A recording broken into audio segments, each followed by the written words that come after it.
Waalaikumsalam warahmatullahi wabarakatuh. warahmatullahi wabarakatuh.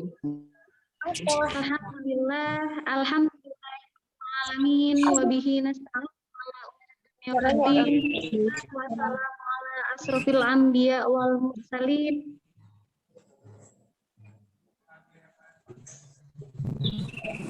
Sayyidina wa maulana Muhammadin alihi wa sahbihi ajma'in. Yang terhormat Ibu Kepala SD Plus Al Irsyad Al Islamiyah Kota Batu, Faridah Hidayati SPD, yang pada Khairul selaku materi kita pada acara pagi hari ini. Yang saya hormati Bapak Ibu Guru beserta SD Plus Al Irsyad Al Islamiyah Batu, dan tak lupa ayah bunda hebat, guru-guru hebat yang telah mendampingi anak-anak kurang lebih 1 tahun, nggih. Tiada kata yang indah kalau kita mengucapkan syukur atas limpahan rahmat yang telah Allah berikan, sehingga pada hari ini kita masih diberikan nikmat sehat, nikmat iman, dan nikmat istirahat. Jangan lupa salawat dan salam tetap tercurahkan kepada junjungan kita Nabi Muhammad SAW, yang mana dengan kasih sayangnya telah membimbing dan mengajarkan syariat Islam kepada kita semua umatnya.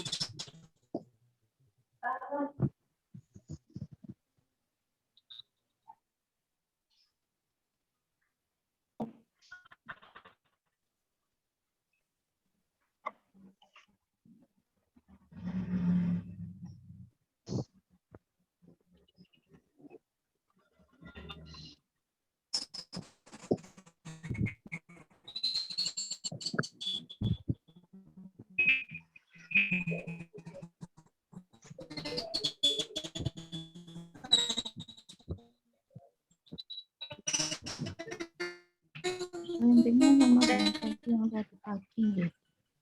Kok mati kok? Ayo, anu pinjem deh lah HP ini.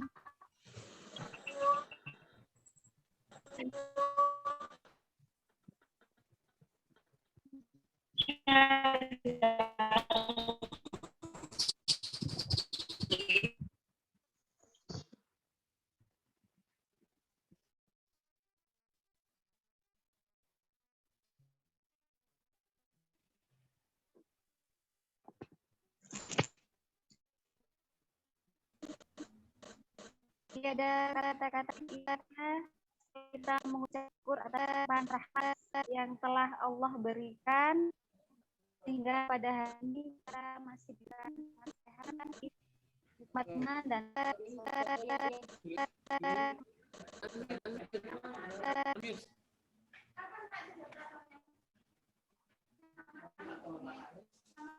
tak lupa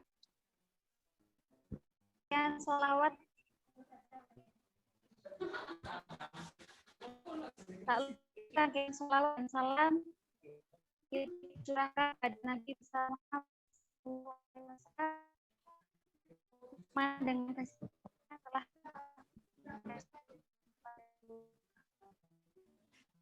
tentunya yang sudah hadir di tengah-tengah kita, Ustadzah Hoyim Siti. Assalamualaikum Ustadzah.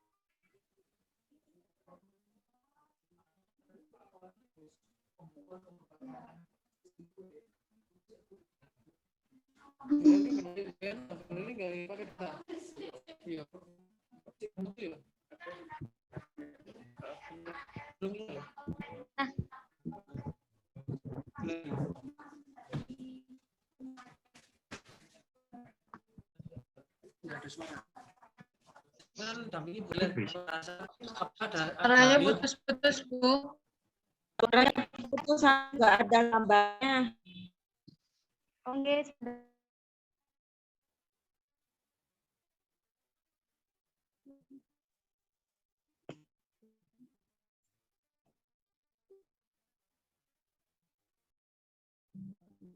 bisa didengarkan ayah bunda? Bu. Oke, sampun nggih. Nah, Namanya yang sudah hadir datang kita Ustazah Khairin Fitri. Assalamualaikum Ustaz.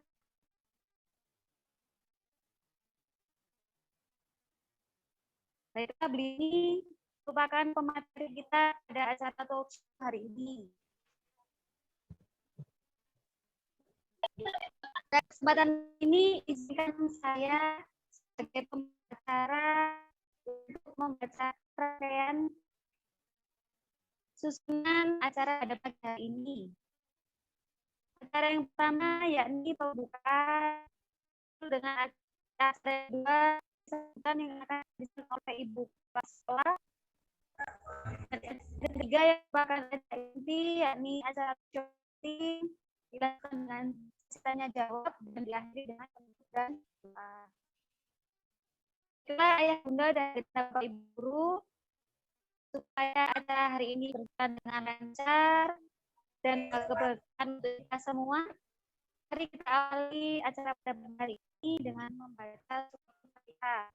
Al-Fatihah Al-Fatihah.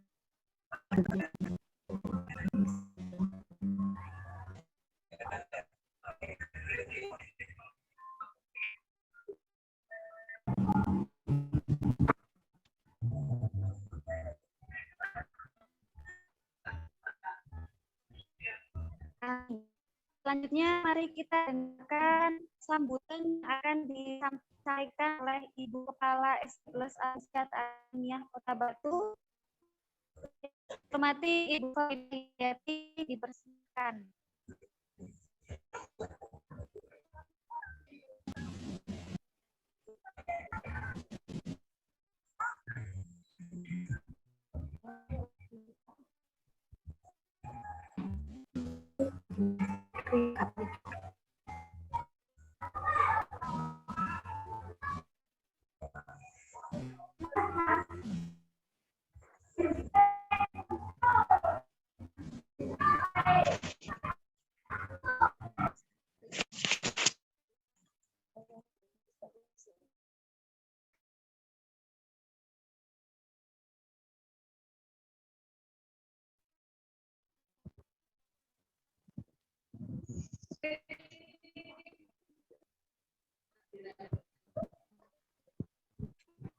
Gambar itu.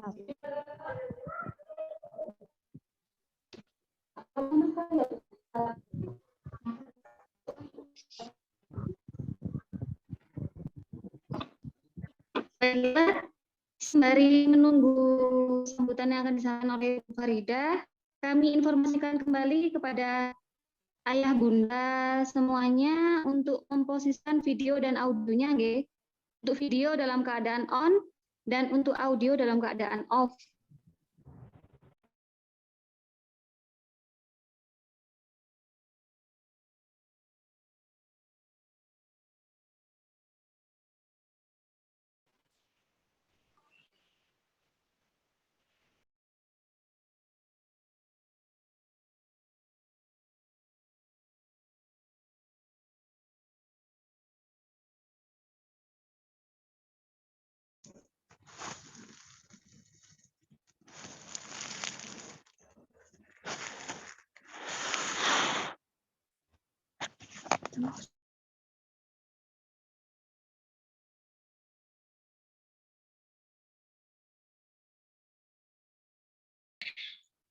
Ini di kanan soalnya. Ya.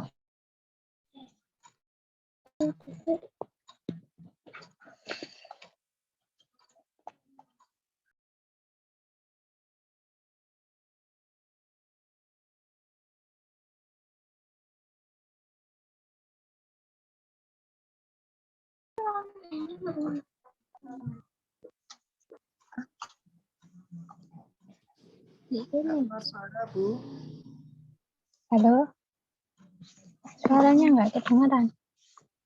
Namanya.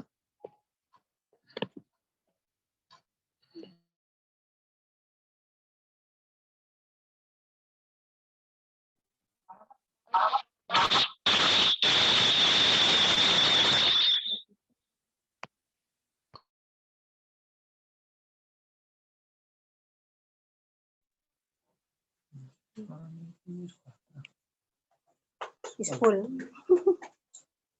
Kok gak ada suaranya? Wis nyambung ta ngene iki. Wis ya, lek nyambung wis. Anu nih kadang kok HP ini gak suarane gak nyambung.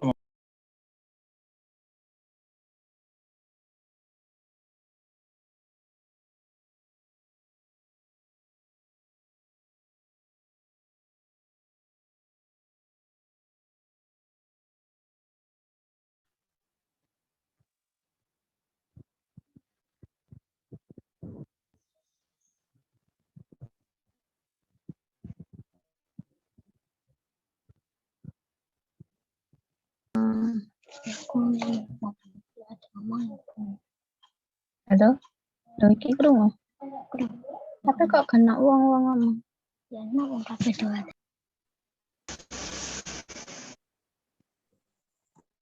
Terima kasih Bu Faik atas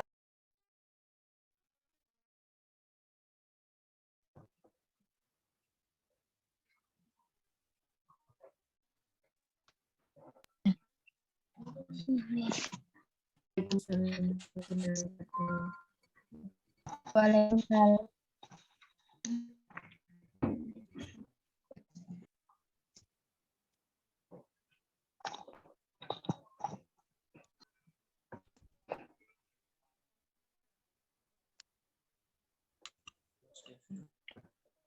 Alhamdulillahirrahmanirrahim. Bapak Ibu semuanya, hari ini kita bergabung dalam kesempatan yang luar biasa, walaupun dalam media online, daring virtual, kami dapat menyapa dan berkomunikasi dengan pandangan semuanya. Yang dan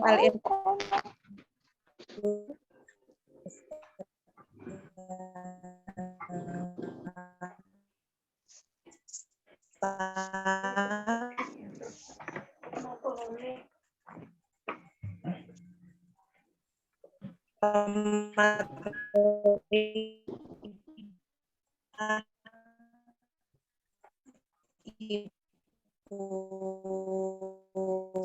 tahun ini, kemudian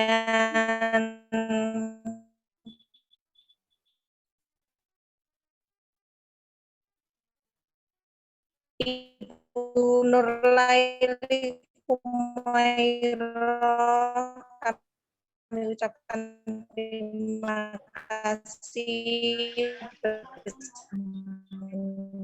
Udah patah-patah.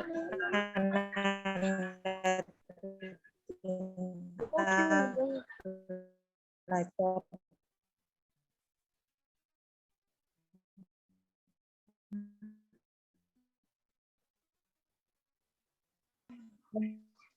jadi Suaranya kok patah-patah.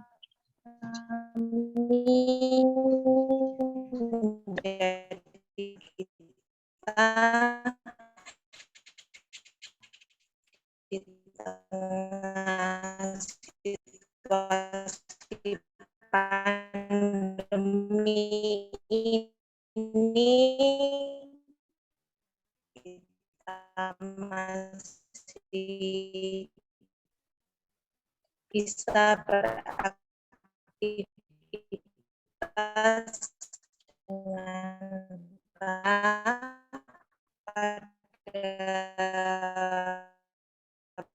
pagi menjelang siang ini.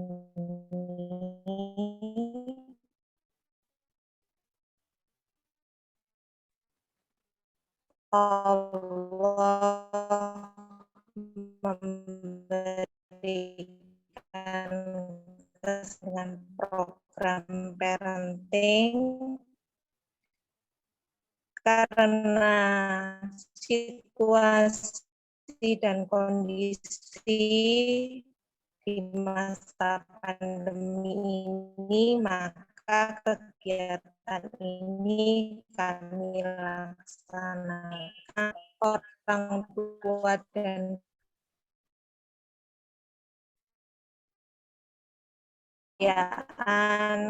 panjenengan meluangkan waktu di tengah kesibukan panjenengan untuk bergabung dengan kami. Alhamdulillah ada 100 lebih partisipan yang sudah bergabung dengan kami.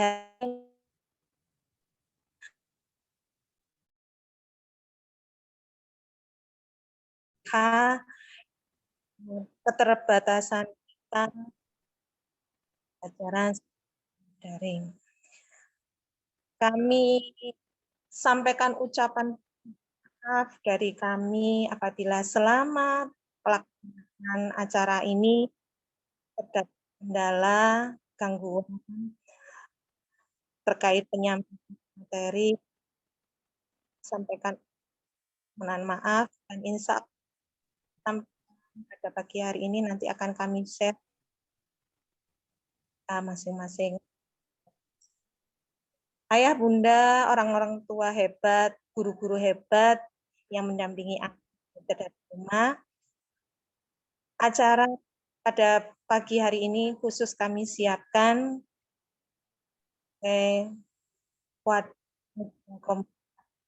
antara orang tua, guru, dan untuk memberikan informasi terkait permasalahan-permasalahan yang muncul pada saat kami menyadari bahwa pembelajaran pada masa ini dengan media online kurang sepenuhnya berjalan dengan efektif.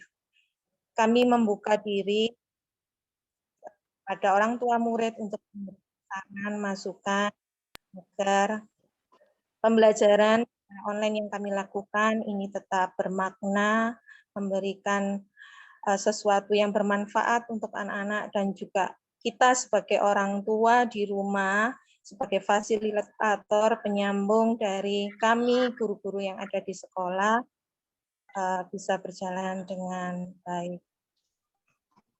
Terima kasih sekali lagi kami ucapkan. Sharing dari panjenengan mohon disampaikan pada kesempatan kali ini sehingga ada sedikit hal yang bisa kita pecahkan dari permasalahan-permasalahan yang muncul. Kami akhiri, wassalamualaikum warahmatullahi wabarakatuh. Selamat mengikuti kegiatan talkshow parenting, kiat-kiat orang tua dan ibu dalam mengatasi pembelajaran di tengah mengatasi kejenuhan anak di tengah pembelajaran daring SD Al-Irsyad Al-Islamiyah Kota Batu. Wassalamualaikum warahmatullahi wabarakatuh. Waalaikumsalam warahmatullahi wabarakatuh. Terima kasih Bu Farida atas sambutannya. Baiklah, acara yang selanjutnya mari kita saksikan bersama-sama video gambaran pembelajaran daring selama pandemi COVID-19. Nah, sebelumnya kami informasikan kembali bagi ayah bunda yang baru bergabung, mohon untuk memposisikan videonya. Okay? Nah, sudah.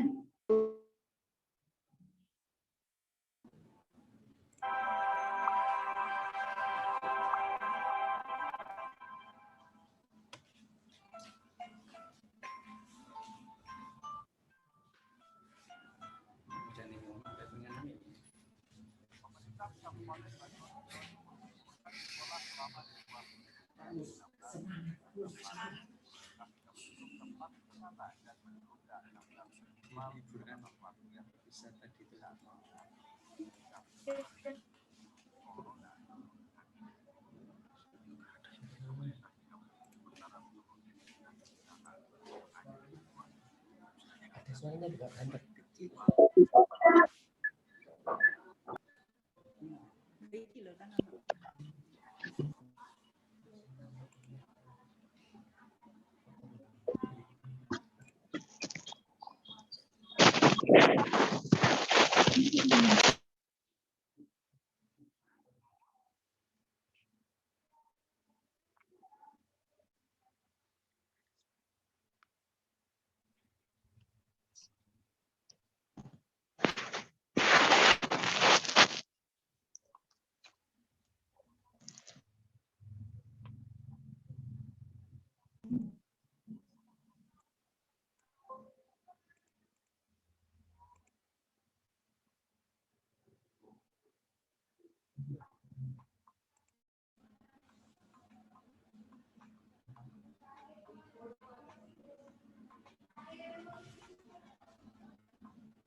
Tapi kan masalahnya kecilnya.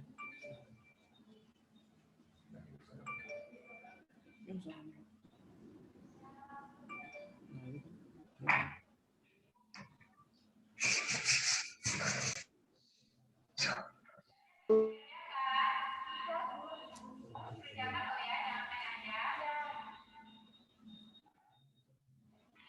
Suaranya.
Manfaatkan waktu belajar lebih awal selama belajar dari rumah. Jika waktu tidak dimanfaatkan dengan baik, akan terjadi namanya kemalasan. Selesaikan tugas yang sudah diberikan oleh Bapak Ibu Guru tepat pada waktunya. Jika kalian menunda pekerjaan, maka tugas akan menumpuk dan perlahan akan menjadi banyak. Pada akhirnya kalian akan bosan untuk belajar. Tunaikan kewajiban tugas kalian di rumah terlebih dahulu, bermain dan melakukan pekerjaan yang lain, dan kerjakan dengan jujur meskipun belajar dari rumah. Tanyalah kepada orang tua atau bapak ibu guru saat dirasa materi yang disampaikan dalam hal yang sulit. Tidak perlu takut atau malu. Gunakanlah atau bijaklah dalam menggunakan gadget atau HP. Alangkah baiknya gunakan sesuai dengan fungsinya, yaitu membantu pekerjaan kita dalam belajar.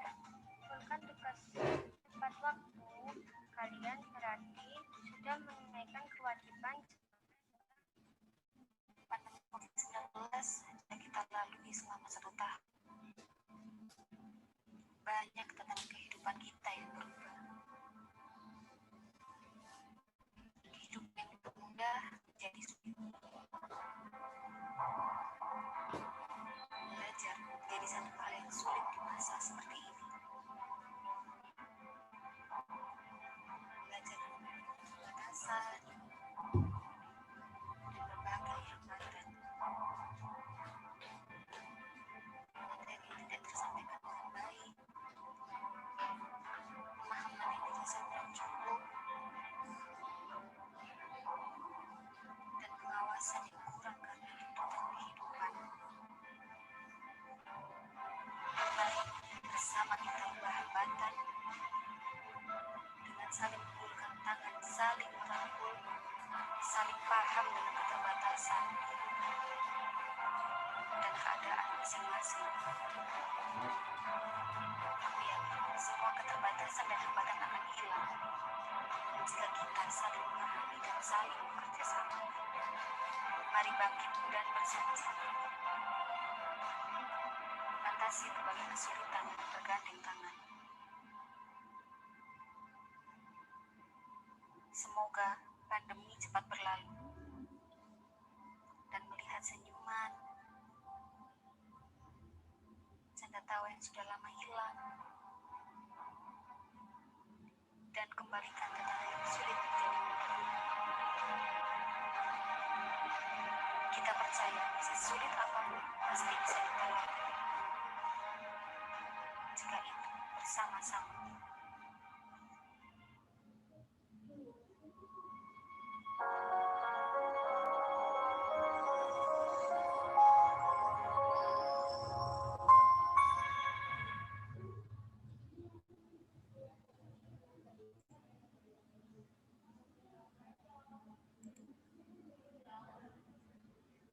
Baiklah, begitulah sedikitnya gambaran pembelajaran daring anak-anak selama pandemi COVID-19 ya Ayah Bunda. Jadi mungkin di 1 minggu atau 2 minggu pertama, anak-anak masih semangat mengerjakan. Kasih tugas langsung dikerjakan. Namun lambat laun 1 bulan kemudian, anak-anak sudah mulai bosan karena mungkin tidak ada teman-teman di sekitarnya, kemudian tidak ada sosok guru yang memberikan pengajaran. Jadi mereka mungkin mencari hiburan dari menonton YouTube, akhirnya belajar berbohong seperti itu. Nah, namun perlu kita ketahui bahwa sebenarnya kejenuhan-kejenuhan tersebut tidak hanya terjadi kepada anak-anak, tapi juga terjadi kepada guru dan juga kepada orang tua juga. Tanpa berlama-lama lagi, marilah kita masuk ke acara yang ketiga yang merupakan acara inti, yaitu talk show parenting dengan tema kiat-kiat orang tua dan guru dalam menghadapi kejenuhan anak di tengah pandemi daring. Pembelajaran daring. Yang akan dipaparkan oleh Ustazah Khairin Fitri dan akan dipandu oleh Ibu moderator kita, Ibu Nur Laili Humairoh. Kepada Bu Nur Laili kami persilakan. Baik.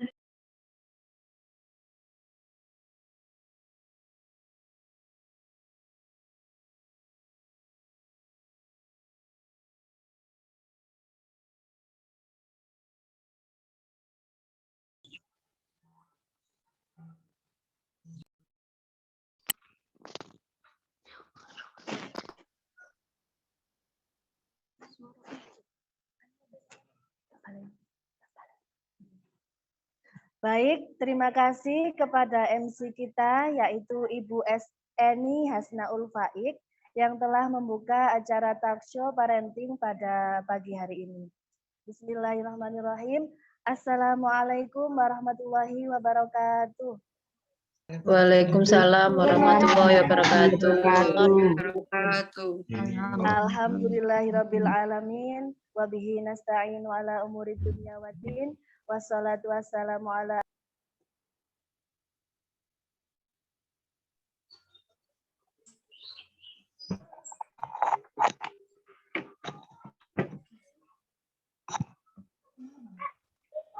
kepada yang terhormat Ibu Kepala SD Plus Al-Irsyad Al-Islamiyah, Ibu Faridah Hidayati SPG.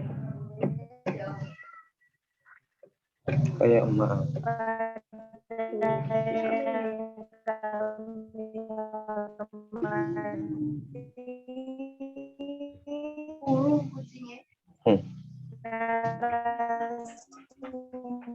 Bunda Wali Peserta Didik kelas 4, kelas 5 dan kelas 6 SD Al-Irsyad Al-Islamiyah. Kami ucapkan terima kasih karena ayah, bunda, dan ibu banyak sesi talkshow menjawab pada kesempatan yang berbahagia ini. Mohon maaf sebelumnya untuk audio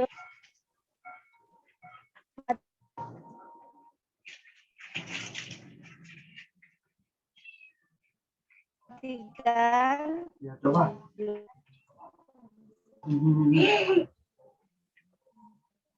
Sampun ya. Mohon maaf, kami ingatkan sekali lagi untuk audio mohon dimatikan dan video tetap Kok malah gini? hadir bergabung di tengah-tengah kita. Namun sebelumnya, mari kita mengenal terlebih dahulu profil dari narasumber pada pagi hari ini. Beliau bernama lengkap Ustazah Khairin Fitri,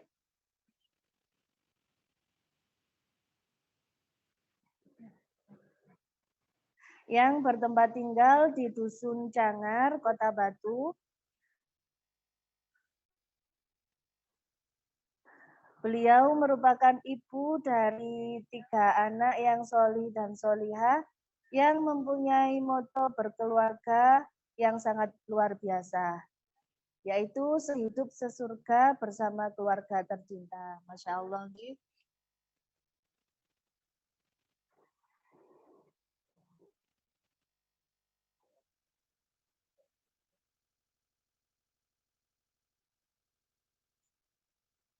Kemudian selain menjadi ibu rumah tangga, beliau juga memiliki kesibukan diantaranya sebagai kontributor media Islam, pemateri kajian pranikah, dan hamlud dakwah.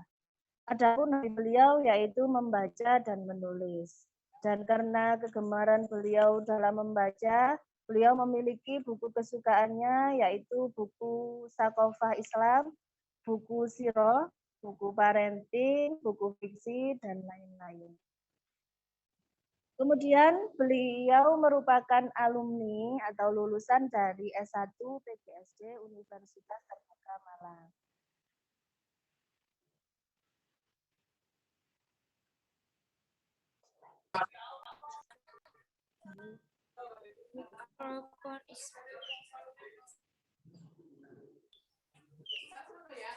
Nah, Ustazah Hoir ini, narasumber kita ini juga beberapa kali berkesempatan menjadi narasumber, diantaranya pengisi kajian taklim samawah, pemateri kajian pranikah online, pemateri kajian Islam dalam komunitas Yuk Hijrah, dan pemateri ilmu kepenulisan, bedah buku, dan sharing tentang dunia tulis-menulis di beberapa komunitas.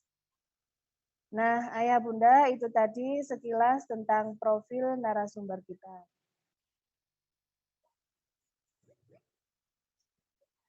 Selanjutnya, langsung saja kita dengarkan dan simak pemaparan materi parenting tentang kiat-kiat orang tua dan guru dalam mengatasi kejenuhan anak di tengah pembelajaran daring. Namun sebelumnya kami ingatkan kepada Ayah Bunda dan Bapak Ibu Guru untuk mematikan audio atau mikrofonnya dan tetap menyalakan videonya, nggih.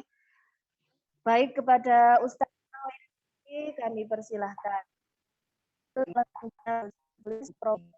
Silahkan. Bismillah.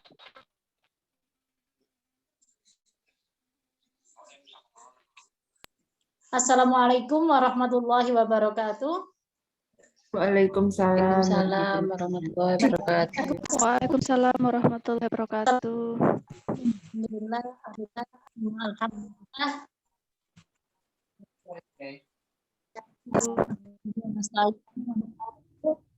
Wa na'udzubillahi wa min sayyiati a'malina may yahdihillahu fala mudilla lahu wa may yudlil fala hadiya lahu. La ilaha illallah wa asyhadu anna Muhammadan abduhu wa rasuluh la nabiyya Al-Qur'anul Karim. A'udzu billahi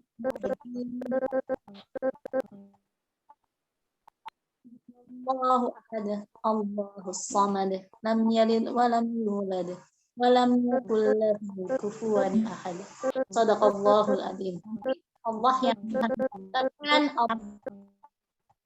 Allah yang Maha Esa, Ayah Bunda. Allah yang kemudian memberikan kita nikmat yang ini dan memiliki anak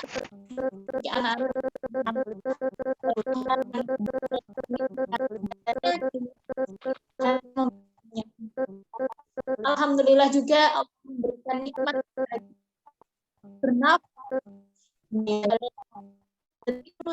Virus COVID-19 itu kan nafas, sehingga mereka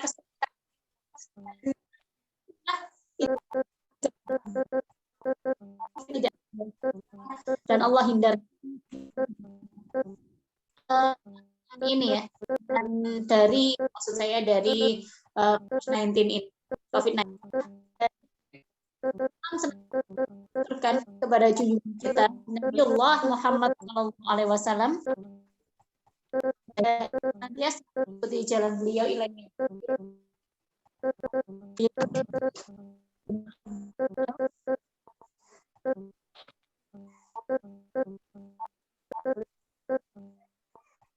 Saya masih putus-putus. Bentar. Nggih.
unmute suaranya nggak kedengaran mobile.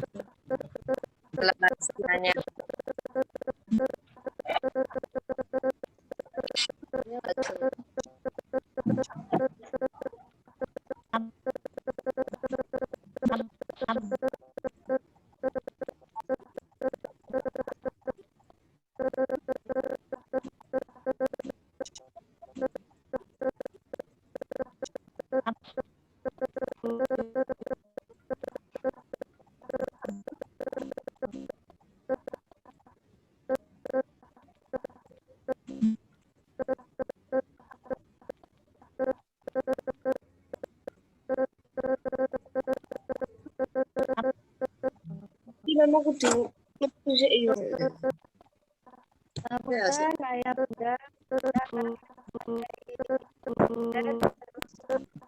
Kabelnya itu belum terpasang dengan sempurna, menyebabkan ini. Monggo diperbaiki dulu.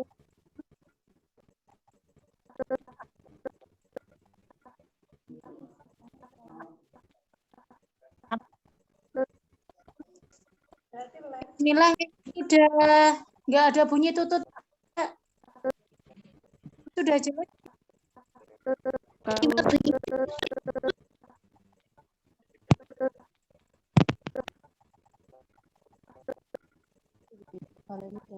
Masih.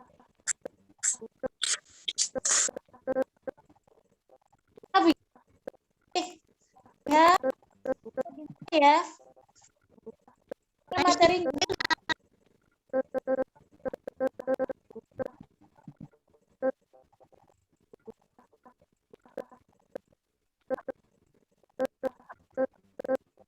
coba saya kita masuk Bismillahirrahmanirrahim, berdoa kepada Allah. Memang ini satu kondisi kemudian tidak kita inginkan, jadi nggak enak ya, kondisi pandemi ini sementara jaringan itu bisa juga tidak bisa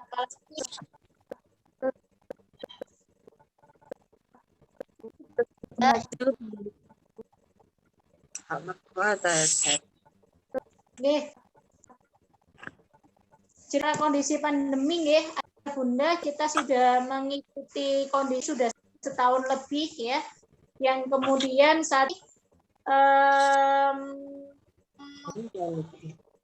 ya, kalau kemudian ikuti data dari penanganan COVID-19 dan ekonomi nasional, ternyata data itu bukan makin melonjak ya, bukan turun maksud saya, tapi semakin melonjak. Nah, ini membuktikan sisi virus ini belum bisa kemudian dihentikan, dan dampaknya kalau kemudian ada dampak, maka dampak itu tidak hanya dampak saja, dan ini juga mempengaruhi dampak yang lain, dampak ekonomi yang kemudian secara ekonomi sangat luar biasa ya, yang kita bisa menghasilkan pemasukan yang normal. Sekarang dengan kondisi yang seperti ini, itu kita sulit mendapatkan pemasukan seperti itu. Atau ada orang-orang yang kemudian malah biasanya itu bisnis online itu kan banyak menguntungkan di dalam kondisi yang pandemi seperti ini. Lalu bagaimana dengan dunia pendidikan? Dunia pendidikan tidak terdampak. Dunia pendidikan sangat amat terdampak. Maka sejak Maret ya, awal Maret itu masih ini ya,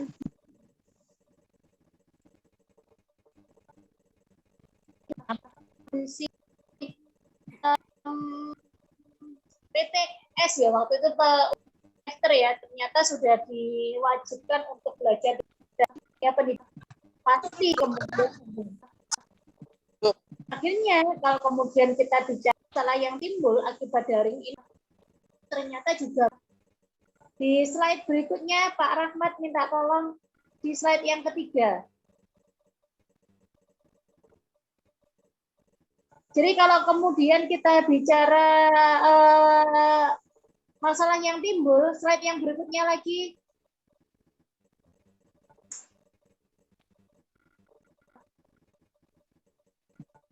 Nah, di sini ada beberapa akibat ya kalau kemudian kita bicara daring, maka akibat yakni yang pertama guru pusing ya karena target kurikulum yang tetap ternyata anak-anak belajarnya di rumah sehingga akhirnya menimbulkan satu kebijakan membuat sekolah itu dimasukkan di rumah.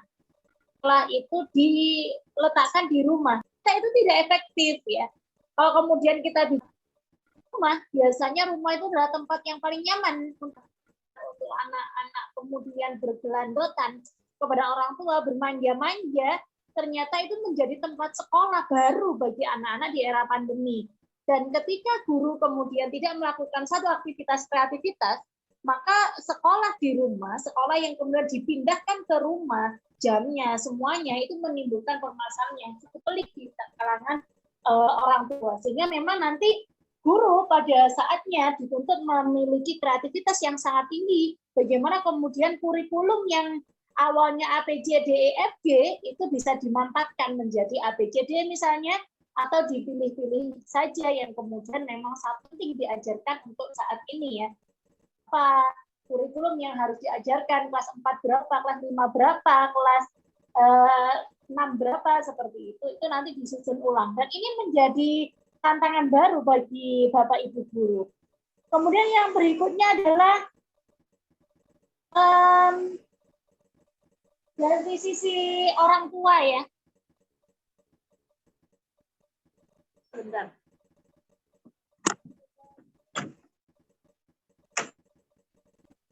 Jadi kalau kemudian kita bicara dari sisi orang tua, maka orang tua yang kemudian daring itu akhirnya mengakibatkan mereka itu darah tinggi, bahasanya begitu ya.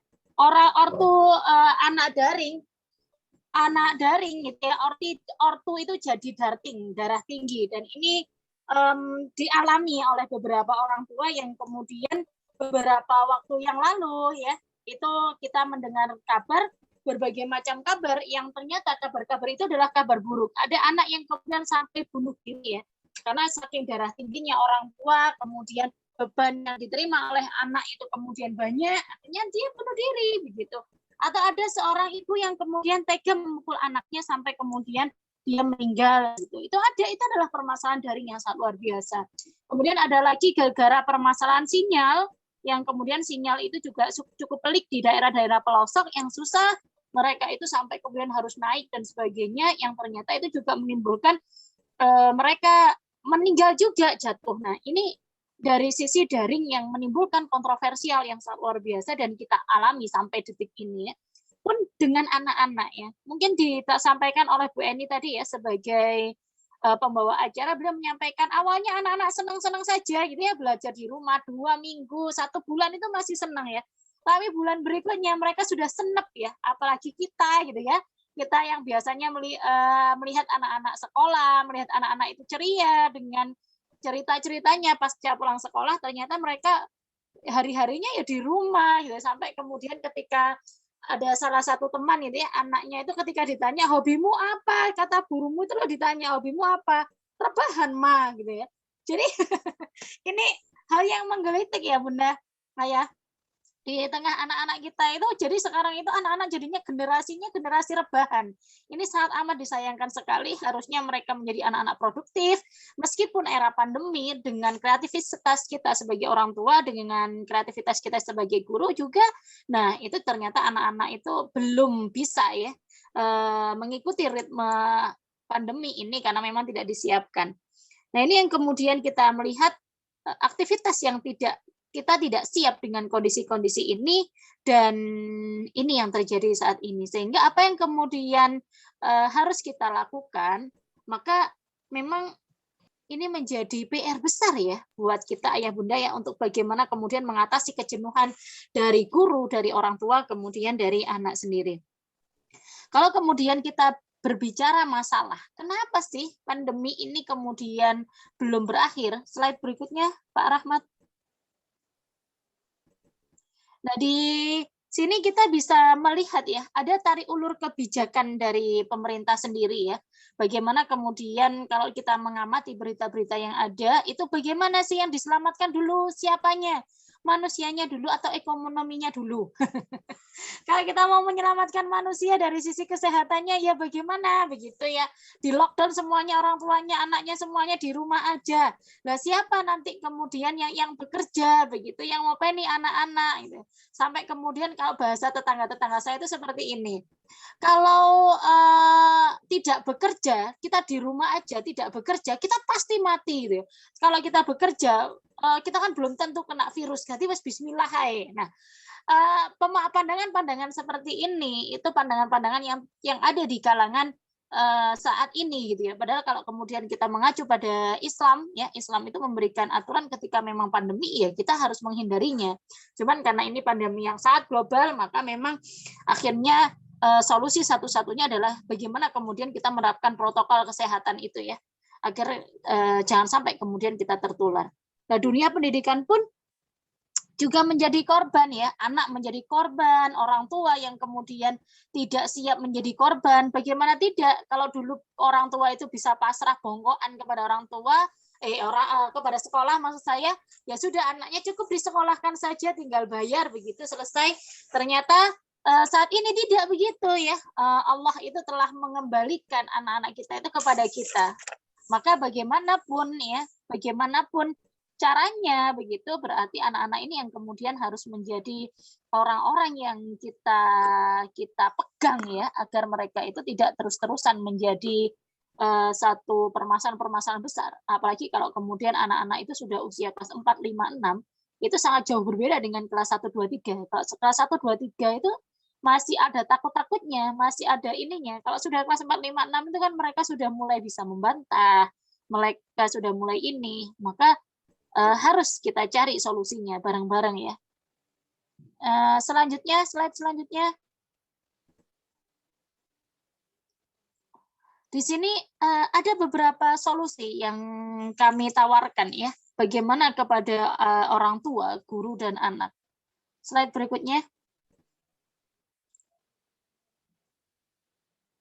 Nah, jadi ada satu pemahaman besar ya bagi seorang guru bahwa jika menjadi guru hanya sekadar transfer pengetahuan, maka akan ada masanya di mana Anda seorang guru itu tak akan dibutuhkan karena Syekh Google lebih cerdas dan lebih tahu banyak daripada Anda. Anak-anak sekarang itu kan cerdas ya, kalau dapat PR begitu atau dapat apa gitu ya, mereka bertanyanya kepada Google. Apalagi sekarang itu Google itu kan nggak pakai ngetik ya, tinggal klik mic itu ya, tanya aja.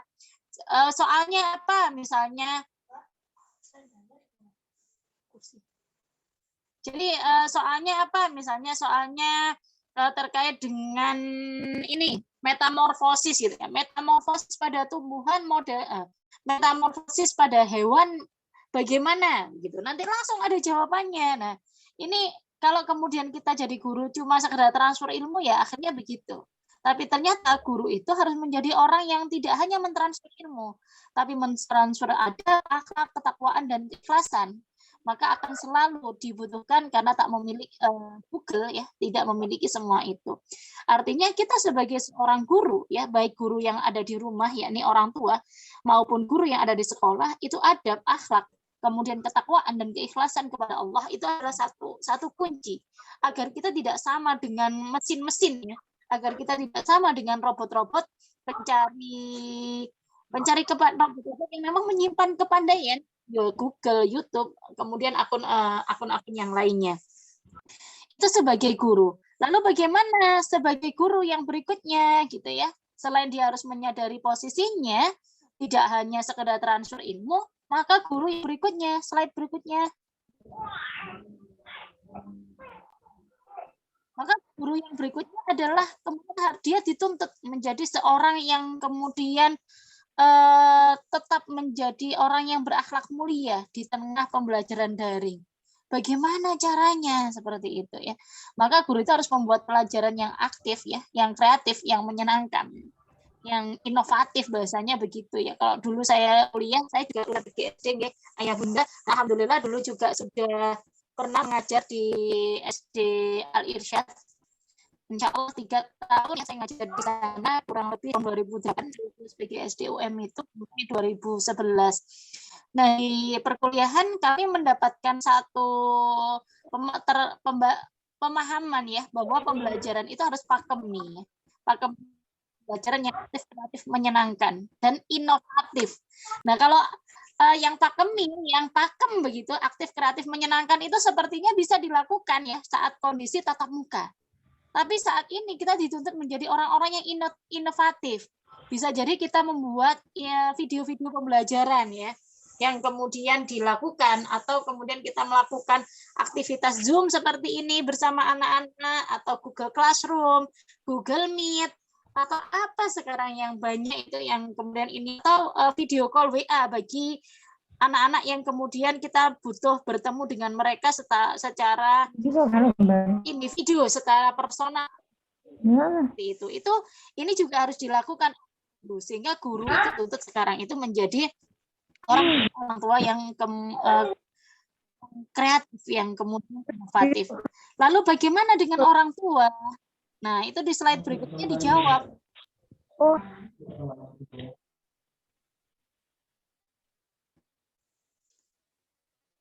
Di slide yang berikutnya itu kita diajarkan ya, disadarkan kembali ada satu hadisnya Rasulullah yang kemudian kita tidak bisa sanggah ya, dari Abu Hurairah radhiyallahu anhu. Rasulullah bersabda, tidak seorang bayi pun kecuali dilahirkan dalam keadaan fitrah, lalu kedua orang tuanya lah yang menjadikan dia Yahudi atau Nasrani atau Majusi. Sebagaimana hewan ternak yang dilahirkan selamat, apakah engkau merasakan adanya cacat? Jadi berkata, jika engkau mau, firman Allah Ta'ala, fitrah Allah yang menciptakan manusia di atas fitrah tersebut, tidak ada perubahan terhadap ciptaan Allah. Surat ayat 30.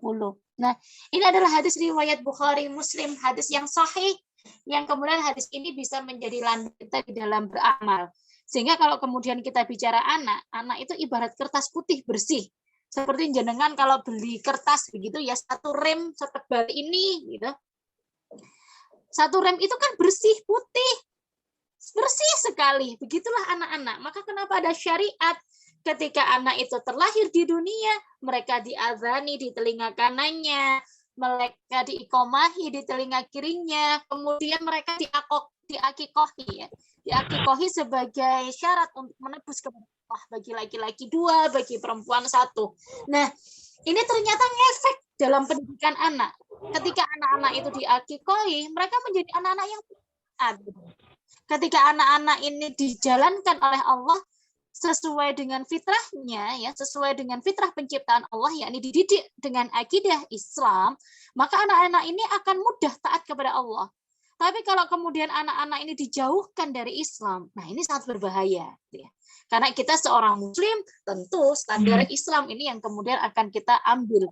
Lalu bagaimana kehidupan anak ini sebenarnya yang diciptakan oleh Allah? Nah, di slide berikutnya dijawab ya, bahwa sebagai dan guru, kita itu memiliki keharusan ya, mengenal potensi kehidupan yang diciptakan oleh Allah kepada manusia. Yang pertama, ayah bunda, yang harus kita pahami bahwa Allah menciptakan kepada anak-anak, menciptakan kepada kita manusia, menciptakan kepada bayi yang baru dilahirkan, itu adalah kebutuhan pokok. Yang terdiri kebutuhan pokok ini seperti makan, minum, tidur, buang air besar, buang air kecil, kemudian kentut, itu adalah kebutuhan pokok. Ngantuk misalnya mata ini pedes, begitu ingin kemudian tidur, kita paksa untuk terbuka mata, itu ya susah sekali seperti itu kan. Atau kemudian kita minum kopi atau minum-minum yang lain yang mengandung cara buat kita tidak tidur. Berapa lama kita tidak tidur ya? Kita tidak bisa menolak ya, karena memang ciri dari kebutuhan pokok ini adalah berasal dari dalam diri manusia. Maka manusia itu tidak bisa kemudian menolaknya. Yang berikutnya, manusia itu pasti akan mati jika tidak terpenuhi. Orang itu tidak makan, berapa lama dia bertahan tidak makan, dia akan mati. Banyak saudara-saudara kita yang ada di luar sana, mereka itu tidak bisa makan. yang mereka tidak bisa makan, mereka mati dalam kondisi kelaparan. Alhamdulillah kita diberikan Allah kemudahan untuk bisa makan, gitu, bisa minum. Ada juga di berbagai rumah sakit yang kemudian kita melihat orang-orang tidak bisa kentut. Yang kentut itu sering menjadi bahan ejekan. Sopo ngentot, kan begitu ya. Atau kalau anak-anak itu mereka, kita ingat dulu ya, ada lagu Bang Tut, gitu kan. Nah ini lagu masa kecil kita untuk menentukan siapa yang kentut, karena tidak mengaku ya. Padahal kalau kemudian kita itu sudah tua, kita sudah kondisinya seperti ini, ternyata tidak bisa kentut itu, Masya Allah, itu sakit sekali ya. Bahkan harus dioperasi seperti itu. Orang yang tidak bisa BAK, BAB itu juga harus dioperasi. Lah bersyukurlah kita memiliki tubuh yang sehat. Ketika kita memiliki anak-anak yang sehat, kebutuhan pokok ini harus dipenuhi dengan sebaik-baiknya. Lalu apa yang berikutnya yang harus kita pahami? Slide berikutnya. Nah, terkait dengan naluri, bahasa Arabnya adalah gharizah. Allah itu memberikan kepada manusia itu gharizah atau naluri. Ada 3 naluri yang Allah berikan kepada manusia sejak dia lahir ke dunia. Yang pertama yakni naluri beragama, gharizatut tadayun. Naluri ini itu kalau kemudian kita bicara Islam, kita bicara rukun iman dan rukun Islam. Nah, ini menunjukkan bahwa kita itu memiliki gharizatut tadayun, memiliki keyakinan kepada Allah, memiliki keyakinan bahwa Allah itu tidak hanya sekedar menciptakan. Allah itu sekaligus memberikan aturan-aturan. Jadi jangan dikira kemudian kalau kemudian kita bicara siapa yang menciptakan langit? Allah. Siapa yang menciptakan bumi? Allah. Siapa yang menciptakan lautan? Allah. Enggak hanya seperti itu. Tapi Allah itu juga memberikan aturan gitu loh. Kita bayangkan langit itu tidak punya penyangga ya Bunda. Tapi dia bisa pernah jatuh. Langit itu juga tidak punya tali. Tapi tidak pernah jatuh. Itu kan luar biasa gitu ya. Nah, ini menunjukkan betapa Allah itu sudah mengatur langit itu sedemikian. Sama dengan kita sebagai seorang manusia, kita sebagai seorang manusia juga Allah berikan aturan. Jadi aturan-aturan ini yang kemudian berada di dalam satu buku, yang buku ini sangat amat lengkap isinya, yakni Al-Quran. Nah, ini adalah gharizatut tadayun, naluri kita untuk mengagungkan Allah, naluri untuk mengagungkan sesuatu. Jadi anak-anak yang kemudian mereka itu sekarang kelas 4, 5, 6 itu mereka kemudian ketika ada azan langsung berangkat ke musola, ada azan langsung berangkat ke masjid, itu Masya Allah, Masya Allah, Masya Allah, itu patut diacungi jempol. Karena ketaatan mereka kepada Allah itu sudah terbentuk ya. Apalagi di dalam Islam itu memang betul-betul anak itu pendidikannya itu basisnya adalah basis usia. Jadi anak-anak usia anak dengan usia kelas 4 sampai kelas 6 itu adalah usia-usia yang sudah balik ya. Putra putri ya, yang itu kebanyakan sudah balik ya. Kalau dulu saya ngajar itu anak kelas 4 itu sudah ada yang haid. Jadi bagi anak-anak ini juga mencatat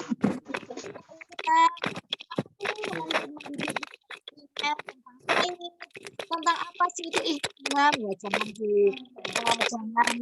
diomongin macam-macam seperti itu. Sampaikan saja nanti kalau kamu bermimpi ketika kamu bangun tidur, bagi laki-laki itu kamu kencing begitu atau kemudian kamu pipis ngompol tapi ngompolnya lengket. Nah, itu namanya ihtihlam. Nah, berarti sampai sudah balik, wajib mandi besar. Setelah mandi besar, begini apa yang harus dilakukan. Nah, itu ayah bunda, ini tugasnya ayah bunda selain bapak ibu guru yang kemudian ada di sekolah. Itu wajib disampaikan kepada anak-anak laki-laki yang kemudian ini persiapan ya, kelas 4, 5, 6 itu mereka harus difahamkan itu. Pun bagi anak-anak yang perempuan, mereka juga wajib difahamkan.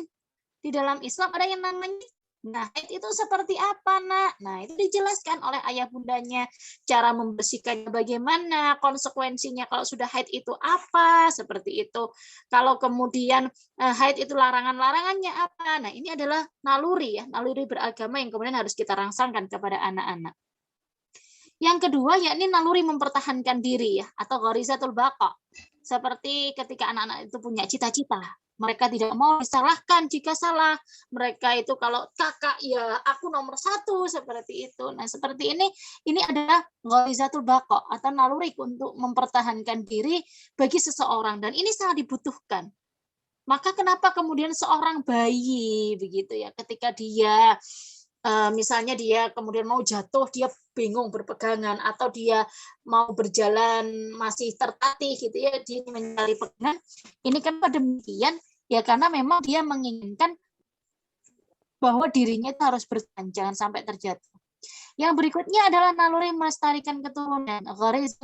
Yang gharizatun naw nanti akan muncul karena rasa cinta, rasa sayang. Jadi seorang suami mencintai istrinya gitu ya, sampai kemudian mereka berhubungan seksual, begitu melahirkan anak. Ya ini dari gharizatun naw, ya. Gharizatun naw, naluri, kemudian naluri kasih sayang.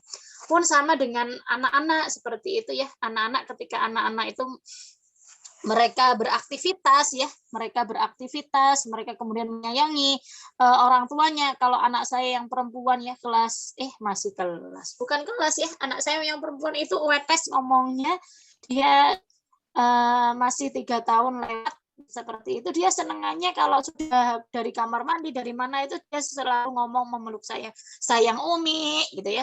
Saya harus membalasnya sayang Syafa seperti itu.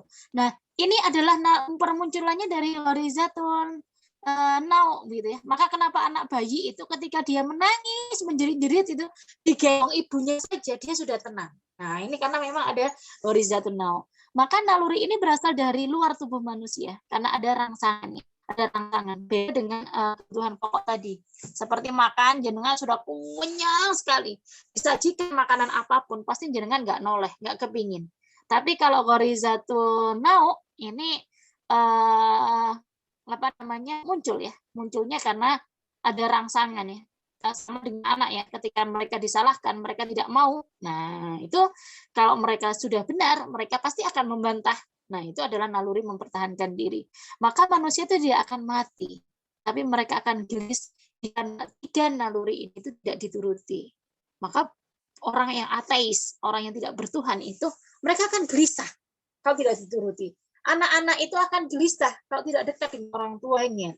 Orang tua itu ayah itu akan gelisah kalau tidak dekat dengan istrinya.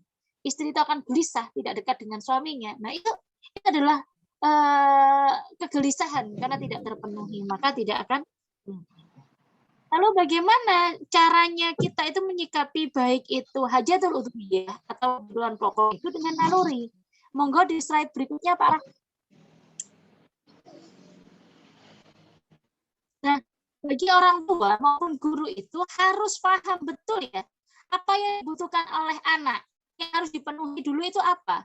Kebutuhan pokoknya kah atau nalurinya kah? Maka jika anak misalnya waktu pembelajaran daring begitu ya, dia belum makan siang, dia kondisinya lapar, dia ingin makan. Karena kita tergesa-gesa, kita paksa dia belajar, pasti marah. Pasti darah tinggi. Kenapa begitu? Ya karena ya ini karena tidak terpenuhinya, salah pemenuhan. Harusnya anak-anak diberi makan dulu. Dipenuhi dulu kebutuhan pokoknya. Mereka mau tidur misalnya, mereka memang sudah ngantuk, kebanyakannya game. Nah, ini kan juga rawan ya, anak-anak usia besar begitu, mereka sudah kena game ya, lagi game-game yang membuka aurat dengan sangat luar biasanya, itu sangat mempengaruhi otak anak itu harus diperhatikan dulu kebutuhannya apa dulu. Jangan sampai kita itu salah pemenuhan. Mereka itu butuh disayangi, ternyata kita kemudian menuntutnya begini dan begitu. Maka nanti nggak akan ketemu gitu ya. Nah ini yang kemudian nanti akan dimintai oleh Allah, pertanggungjawaban itu yang ini. Bagaimana sikap kita dalam memenuhinya. Kalau kemudian Allah menciptakan makan, Allah nggak akan tanya kenapa kamu lapar, begitu enggak. Tapi yang ditanya oleh Allah, apa yang kamu makan ketika kamu makan? Yang halalkah atau yang haramkah? Kalau makanan-makanan yang haram itu akan membuat daging yang tumbuh di dalam diri anak, daging yang tumbuh di dalam diri kita itu adalah daging-daging yang haram. Maka sulit sekali mendidik anak-anak, sulit sekali mendidik putra-putri kita kalau kemudian makanan-makanan kita berikan kepada mereka makanan-makanan yang haram. Maka kenapa kewajiban bagi orang tua itu adalah memberikan yang halal. Ada satu kisah yang sangat luar biasa ya, seorang istri ketika suaminya itu berangkat kerja, maka istri ini mencium tangan suaminya. kemudian suami mencium kening istrinya, kan romantis nggak ya Bunda ya? Masya Allah gitu ya. Kemudian si istri itu mengucapkan seperti ini, ayah, aku bisa bersabar kalau kemudian aku tidak makan, tapi aku lebih tidak ridha atau aku tidak bisa kemudian menerima engkau membawa makanan-makanan yang kami makan. Gitu.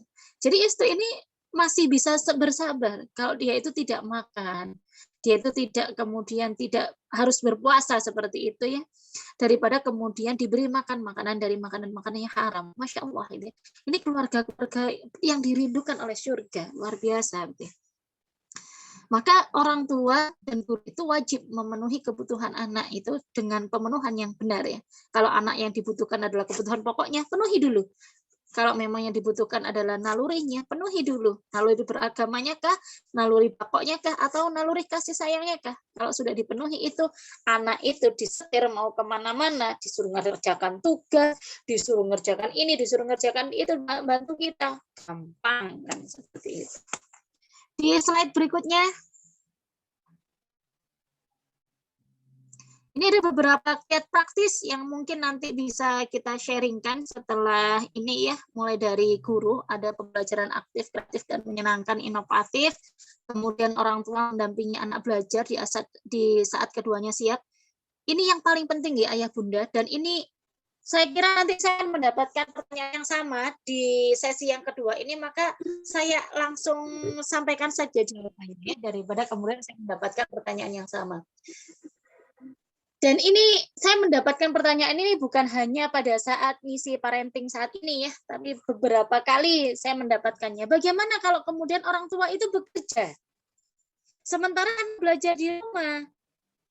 Ketika kita sudah pulang sore hari, anak-anak itu sudah capek, sudah jenuh, tinggal marah-marahnya aja. Kita pun sudah capek, sudah jenuh, tinggal marah-marahnya aja. Jadi tugas itu tidak terselesaikan. Atau daripada wes kita tinggal marah-marah, mending saya saja yang mengerjakan. Jadi orang tua itu begitu, ngalahi, ngerjakan tugasnya anaknya. Ya. Dan ini ternyata pendidikan yang salah. Ini pendidikan yang tidak bertanggung jawab. Orang tua tidak bertanggung jawab, anaknya pun jadinya tidak bertanggung jawab. Tanggung jawabnya orang tua itu adalah mendidik anak-anaknya. Tanggung jawabnya anak itu adalah kalau kemudian dia sekolah, dia menyelesaikan tugasnya. Maka solusinya kalau kemudian orang tua itu bekerja sampai sore, itu adalah komunikasi. Solusinya adalah komunikasi. Maka anak ini, apalagi usia 4, 5, 6, kelas 4, 5, 6, ini bisa, mereka sangat amat bisa diajak berbicara. Mereka sangat amat bisa kemudian diajak bernegosiasi. Wes gini, Bunda berangkat kerja jam 8 sampai jam 4 sore. Sementara tugas dari sekolah ini dan ini, kamu mau mengerjakannya kapan? Pagi aja Bunda setelah sholat subuh, oke, deal. Langsung berarti pagi saat itu juga kita mengerjakan bersama anak-anak. Bagaimana pekerjaan rumah? Pekerjaan rumah ditinggalkan sementara atau anak diajak mengerjakan dan dinegosiasi. Kita mengerjakan pekerjaan rumah sampai mengerjakan pekerjaan sekolah, nanti Bunda yang ngoreksi. Atau kita nerangkan dulu dan bagaimana. Jadi ada komunikasi. Atau kemudian anak begini, nggak mau bangun pagi-pagi seperti itu. Setelah sholat subuh aku mau ngaji saja, mau setor hafalan atau setor mengaji saja. Nanti Bunda pulang ke rumah, nanti jam 5-an lah kita mengerjakan tugas yang lainnya. Nah, anak akan seperti itu misalnya. Ya sudah, kita sampaikan, oke, deal gitu ya. Tapi nggak pakai marah-marah loh ya. Nggak pakai ini loh ya. Iya, pokoknya Bunda, Ayah ya nggak boleh marah-marah. Oke, bismillah, kita nggak marah-marah. Sudah, ada kesepakatan di situ. Atau kemudian karena usia kelas 4, 5 itu kan mereka lebih mandiri ya dibandingkan usia kelas 1, 2, 3. Mereka begini, akhirnya solusinya begini. Ya wes, saat Ayah Bunda itu kerja, aku tak ngerjakan sendiri. Nanti kalau aku nggak bisa, tak WA gurunya. Seperti itu, misalnya begitu. Nah, kan lebih enak. Nah, jadi ada komunikasi di sini nggih Ayah Bunda. Artinya anak-anak itu jangan kemudian kita jadikan anak-anak itu ibarat pembantu atau ibarat ya bukan pembantu ya, ibarat bawahan kita ya, sehingga kita bertindak otoriter kepada mereka. Anak itu diciptakan oleh Allah fitrah. Kita itu orang tua itu teladan bagi mereka. Sehingga kalau kemudian kita memberikan teladan yang baik, insya Allah anak-anak ini juga akan menjadi baik. Tapi kalau kemudian kita itu memberikan teladan yang buruk, anak-anak itu juga akan demikian. Maka yang kemudian harus kita lakukan itu adalah memberikan teladan. Dengan komunikasi dua arah ini, kita saling bernegosiasi terhadap mereka, jadwalnya kapan ayah bunda bisa mendampingi, atau kalau kemudian nggak mau mendampingi bagaimana, atau kemudian mereka dileskan, atau seperti apa. Nah itu kembali lagi, itu adalah ranahnya komunikasi. Jangan sampai Ananda itu menjadi korban. Kita itu berhasil memenuhi kebutuhan hidupnya dari bawah leher ya, dari bawah leher, sementara kebutuhan ke atas, kebutuhan pendidikan, kebutuhan kasih sayang mereka juga dapat. Ya itu ya. Kemudian yang berikutnya ini yang kemudian harus kita lakukan saat pandemi ini, yakni melibatkan seluruh anggota keluarga ya, agar pembelajaran di rumah itu terasa menyenangkan. Karena memang di rumah itu kan pasti ada pengganggunya ya, seperti saya punya anak 3 begitu, anak saya yang pertama belajar, saya itu yang repot ketika dia Zoom begitu ya, adik-adiknya rempong untuk kemudian ngikut di belakang. Akhirnya dia tak suruh mandiri gitu ya. Jadi Zoom dia di kamar, saya tutup kamar itu, dia habis belajar sama ustadzanya, kemudian saya ngomong adiknya yang 2 itu. Nah, ketika selesai belajar, saya lihat tutorial dari gurunya, apa yang disampaikan gurunya, seperti itu. Misalnya gurunya menyampaikan, oh ada tugasnya ini dan ini, sudah tinggal saya mendampingi tugas-tugas yang kemudian dia belum ini. Saya nggak bisa kalau kemudian harus duduk manis di sampingnya untuk mengikuti dia belajar, kesulitan ya, karena memang punya adik-adik yang masih kecil-kecil yang butuh pengasuhan. Nah itu adalah hal-hal yang teknis yang kemudian kita bisa lakukan. Bismillah, dengan niat karena Allah, insya Allah kita mampu. Slide yang berikutnya. Nah, di sini kita juga bisa melakukan mengajak anak ya, kegiatan yang menyenangkan. Silahkanlah membuat kreativitas ya. Saya kira dengan adanya pandemi ini kita sebagai orang tua menjadi sadar bahwa kita harus menjadi orang yang kreatif. Jadi kita harus menjadi orang yang kreatif, apalagi kelas 4, 5, 6 itu mereka diberi tanggung jawab untuk memasak, kemudian berkebun, membuat kreasi, insya Allah mereka bisa. Dan jangan lupa untuk membatasi penggunaan gadget. Dan ini memang sangat sulit ya, sangat sulit saya kira dengan kondisi kita seperti ini, tapi insya Allah ketika jenengan punya niatan baik ya, agar anak-anak itu tidak kecanduan. Karena saya sendiri juga begitu, ini menatap layar HP begini mulai tadi pagi, mata itu sudah mulai gitu ya. Efek ini ya, efek radiasi itu juga cukup lumayan. Maka memang harus dihindarkan itu. Selain itu juga kita bisa mengajak anak sosialisasi dengan lingkungan dengan tetap menjaga protokol kesehatan. Jadi memang susah mengurung anak di rumah. Yang bisa kita lakukan adalah mengajak mereka dan menyampaikan bagaimana protokol kesehatan yang benar. Yang terakhir itu adalah bagaimana betul-betul harus diinikan ya, harus diperbanyak, yakni doa. Doa ini adalah senjata terakhir kita, nggih, ayah bunda. Dan doa senjata pertama kita. Jadi doa itu ya senjata terakhir, kemudian senjata pertama, senjata pertengahan, semua hal itu harus diiringi dengan doa. Jadi anak-anak kita itu sedang tidak baik, ya Allah, ya Allah anakku, gitu ya. Ya Allah, mudahkanlah saya mendidik. Ya Allah, mudahkanlah begini. Ya Allah, mudahkanlah kemudian saya tidak marah-marah. Ya Allah, begitu. Kita banyak belajar ya ayah bunda, karena memang ada quotes di akhir slide. Ada satu quotes yang kemudian saya dapatkan ya, bahwa bersabar ya, sakitnya kita, kemudian menderitanya kita, dan bosannya kita membimbing anak di rumah, itu tak sebanding dengan sakitnya melihat buah hati kita dirawat di rumah sakit karena COVID ya. Dan ini menjadi salah satu syariat ya, syariatnya Allah, kita menghindari satu penyakit untuk kemudian kita menghadapi satu qada Allah yang lain, yakni mempersiapkan putra-putri kita menjadi anak-anak yang solih, yang kemudian akan membawa perubahan yang sangat luar biasa kepada negeri kita yang tercinta ini, insya Allah. Itu yang bisa saya sampaikan. Monggo kalau ada sesi sharing, kita bisa lebih memperdalam materinya.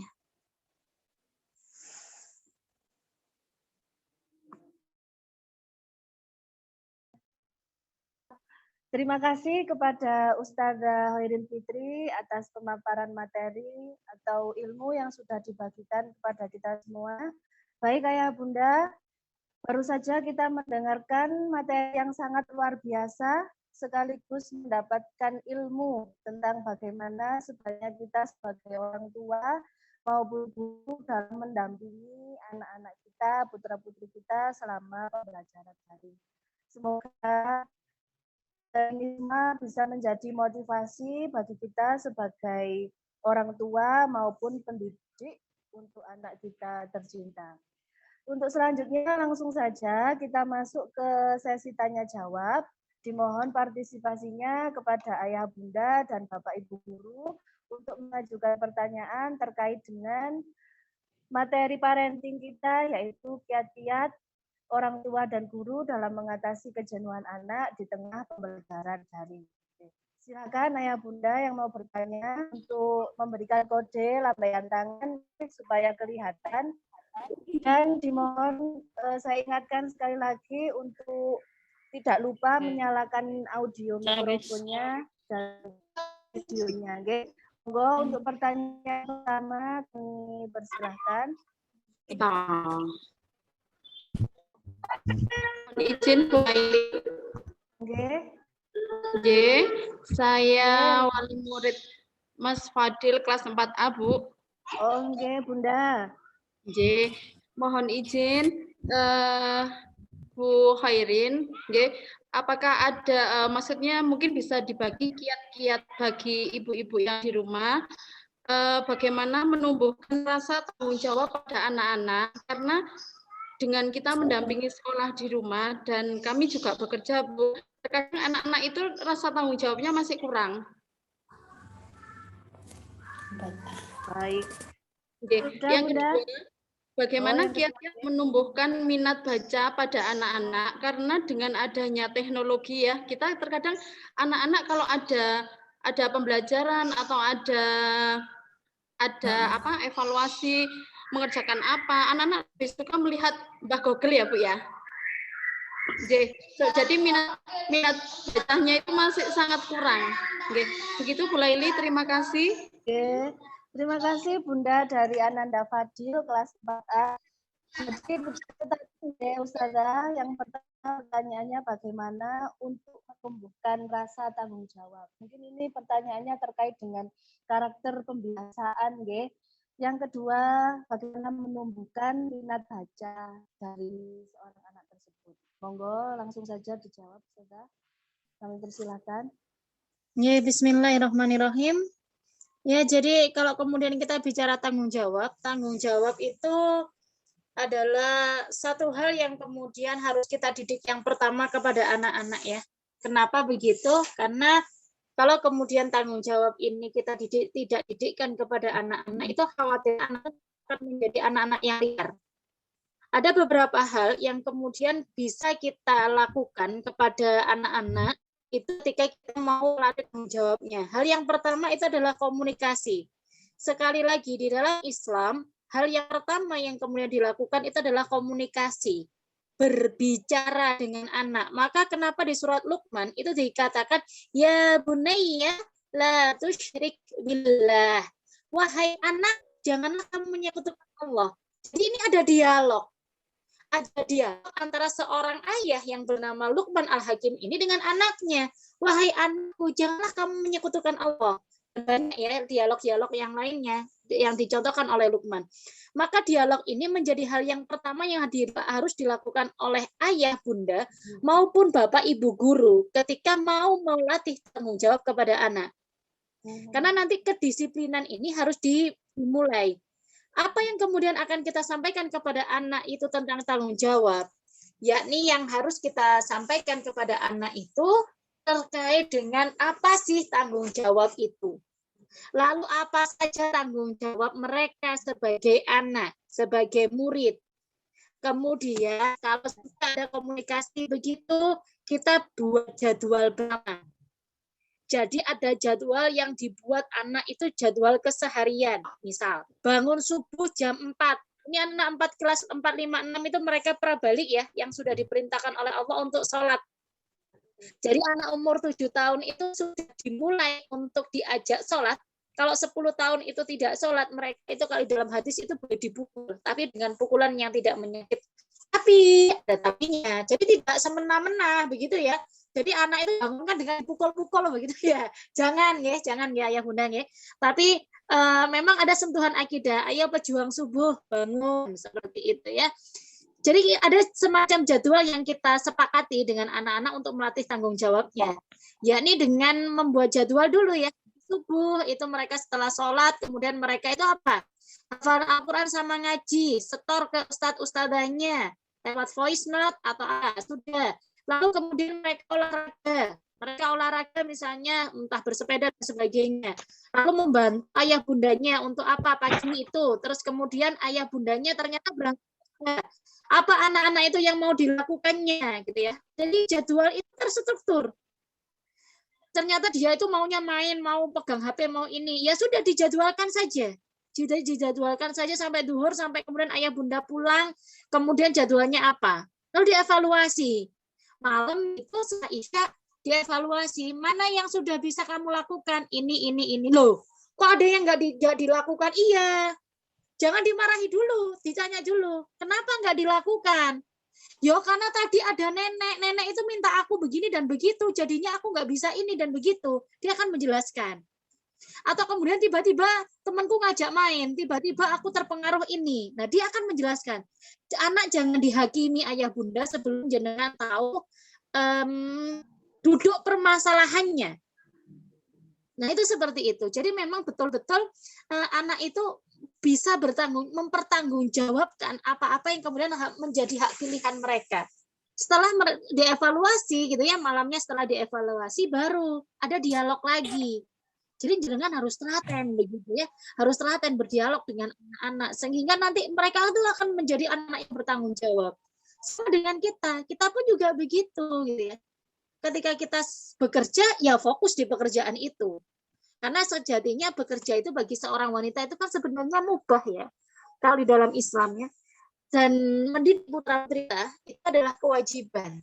Maka ini yang kemudian mendapatkan pahala yang sangat luar biasa ya. Sehingga nanti kita juga harus bertanggung jawab.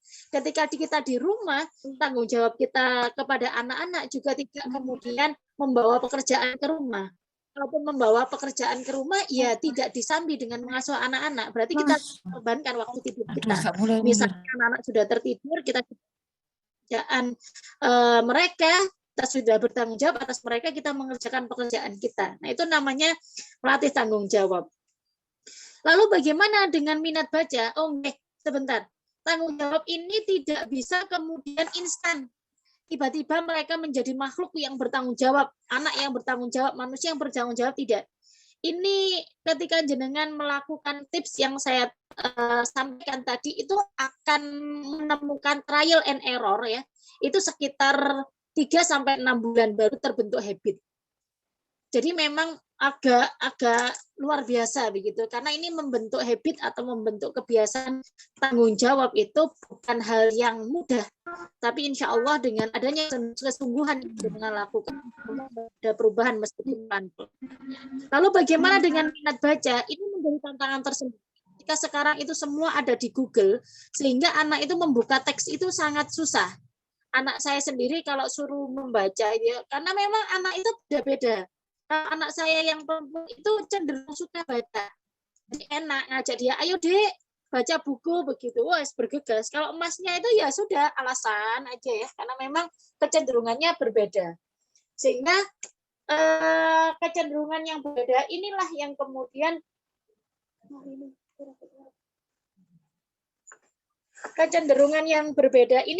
kemudian harus menjadi catatan besar kita ya, menjadi catatan besar kita agar bagaimana kemudian minat baca anak ini bisa tumbuh ya dengan cara kita juga rajin membaca, kita menjadi contoh dulu. Jangan rajin membuka HP ya. Kalau kemudian kita rajinnya membuka HP, ya anak kita juga akan begitu. Tapi kalau kemudian anak kita rajin membaca, anak kita ketika kita menjadi teladan, kita rajin membaca, sering membaca, ya insya Allah anak-anak kita itu mudah minat bacanya. Bahkan kalau kemudian saya sendiri saya tergabung di beberapa komunitas baca ya. Salah satu komunitas baca itu ada Baca Yuk, yang itu memang satu komunitas baca nasional. Satunya lagi adalah Baca Everyday, yang itu memang menginginkan kita baca tiap hari. Jadi anak-anak itu bisa dimasukkan ke komunitas-komunitas demikian. Selain itu juga anak-anak bisa diajak ke perpustakaan ya, agar mereka juga mengenal buku, mereka memiliki minat yang luar biasa. Pun nanti guru-guru juga begitu, sering mengajak mereka itu ke perpustakaan, dan perpustakaan itu jangan dijadikan tempat horor atau kemudian membaca itu menjadi hukuman. Wes kalau kamu nggak mau ini tak suruh baca loh. Nah kalau membaca itu jadikan hukuman, akhirnya anak-anak itu susah membacanya. Sehingga minat baca ini memang di Indonesia itu sangat kurang sekali, maka memang butuh perjuangan yang sangat ekstra agar kita itu memiliki anak-anak yang minat bacanya tinggi. Minimal kalau mereka tidak mau baca sendiri, ya kita gantian. Kalau saya biasanya sambil mengerjakan tugas, ya wes Mas Musab satu garis, saya satu garis begitu, agar kemudian tumbuh minat bacanya. Sambil kita ngomong, loh itu loh sudah habis buku sekian Mas, nanti buku ini dijelaskan begini begitu. Nah itu biasanya yang saya lakukan. Insya Allah demikian ya. Nggih, begitu nggih Bunda. Jawaban dari Ustazah Hoir semoga bisa menjawab permasalahan Bunda dalam membentuk tanggung jawab dan minat baca Ananda tercinta. Okay. Untuk selanjutnya kami persilakan pertanyaan kedua. Monggo Bapak Ibu, Ayah Bunda. Ya Bu, saya mau nanya. Monggo Assalamualaikum Ibu. Ya, saya dari orang tua wali dari Zain kelas 4A, Bu. Oke, monggo Ustazah. Monggo Bu. Ibu, gimana ya kalau kita sudah ngasihkan jadwal ke anak, kita sudah punya kesepakatan, tapi namanya anak karena terlalu lama di rumah sama dengan ada pendidikan di sekolah kan beda ya Bu ya, pasti dia banyak melanggarnya daripada mengikuti aturannya. Apa yang harus saya lakukan Bu kalau seperti itu? Oke. Sampun Bunda atau ada tambahan lagi? Sampun Bu. Nah, sudah Bu, cukup. Ayah Bunda, mohon maaf ini karena ada kumandang azan zuhur, kita jeda sebentar nggih. Sebentar nggih, jeda azan zuhur.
Wis mari lah yo. Kok menengae?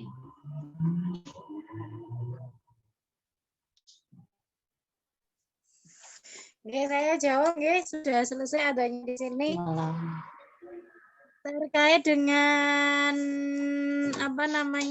terkait dengan jadwal yang sudah disepakati karena kemudian dilanggar itu bagaimana? Maka ketika kita menyusun jadwal ini kan seperti pertanyaan dari Bunda tadi ya, Bunda Mas Fadil ya, terkait dengan tanggung jawab. Maka kalau kemudian sudah disepakati, ada kesepakatan terkait reward dan punishment. Reward itu hadiah dan kemudian punishment itu adalah hukuman. Maka ada reward, ada punishment ini yang kemudian juga disepakati. Jadi ada reward yang kita sepakati bersama anak kalau kemudian anak itu mampu menyelesaikan tugasnya. Misal nanti boleh berliburan ke rumah kakek kalau Sabtu Minggu, seperti itu. Atau rewardnya jangan yang berbau uang, ayah bunda, kalau anak sudah kelas atas itu mereka sudah mulai diajarkan bahwa ada dosa dan pahala.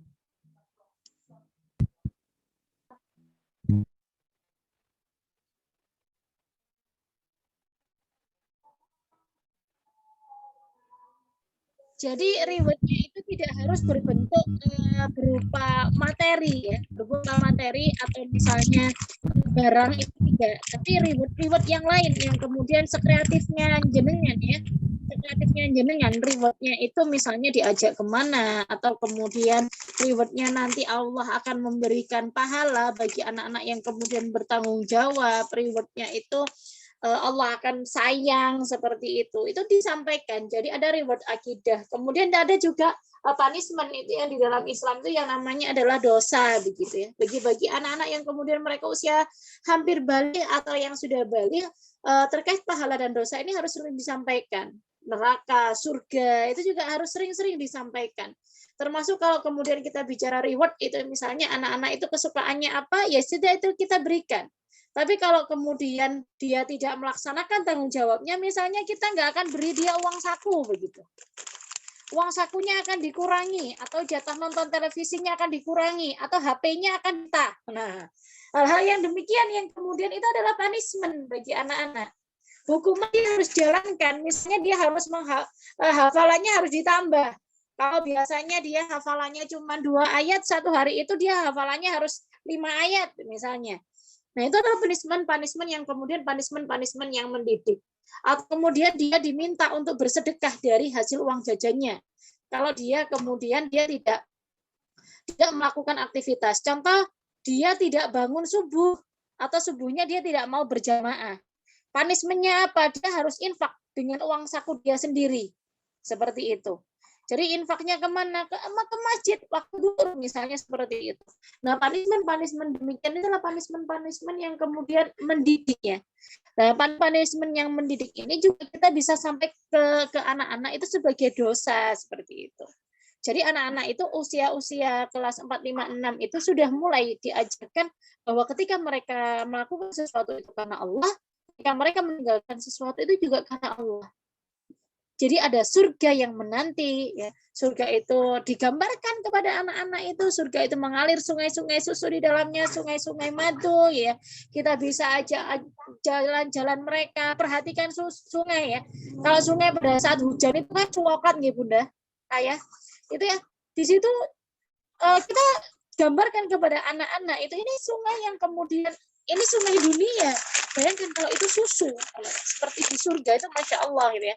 Anak-anak juga bisa kita hadirkan di forum-forum kajian-kajian Islam yang kemudian akan membentuk mereka. Oh iya, saya sendiri Alhamdulillah ya sama suami di lantai 2 itu sudah bisa Kriya Quran Iqra namanya. Di sini kita ada kegiatan tiap hari Ahad itu kegiatan having fun ya, having fun with Quran ya. Jadi bersenang-senang dengan Quran selama setengah hari. Biasanya kita mulai jam 8:30 sampai setelah duhur ya, 12:30 itu. Di situ kita banyak menyentuh akidahnya anak-anak, banyak kemudian memahamkan anak-anak terkait dengan bagaimana surga, bagaimana kemudian Allah itu memberikan pahala dan sebagainya. Itu agar ya mereka mudah untuk diinikan, diajak taat. Terus kemudian Bapak Ibu guru yang ada di sekolah juga bisa membantu ayah bunda ya, membantu ayah bunda dengan menelpon mereka misalnya kalau mereka sedang tidak bertanggung jawab seperti itu biasanya anak itu mudah ya, diberitahu oleh gurunya itu mudah. Jadi saya pun demikian, meskipun saya seorang guru misalnya begitu, saya sering juga meminta teman-teman saya yang guru, anak-anak saya itu juga menelpon ya, atau memberikan voice note kepada anak saya, tolong anak saya ini kurangnya di sini, tolong di voice note. Nah saya tinggal loh, kata ustadzahmu bagaimana? Saya itu pakai komunikasinya seperti itu. Nah ini apresiasi, pujian ketika mereka bisa melakukan sesuatu, itu juga sangat berharga buat mereka. Kalau bukan kita yang memberikan pujian kepada mereka, siapa lagi? Nah, ini karena kita diberikan tanggung jawab oleh Allah untuk mendidik putra-putri kita, maka kita laksanakan tanggung jawab ini dengan tanggung jawab yang sempurna di dunia. Kita bisa ya, seperti moto hidup saya ya, bersama keluarga insya Allah hidup sesurga bersama keluarga tercinta, itu kan harapannya begitu. Kita benar-benar berusaha menjadi orang yang bertanggung jawab sesuai syariat Allah di dunia, nanti akan kita kelak dikumpulkan oleh Allah di surga. Insya Allah demikian.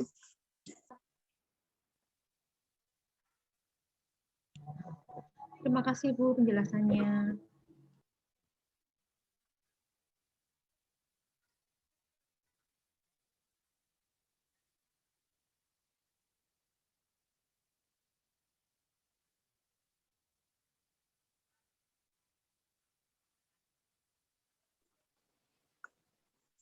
Ada yang lain yang mau sharing, monggo, atau bertanya?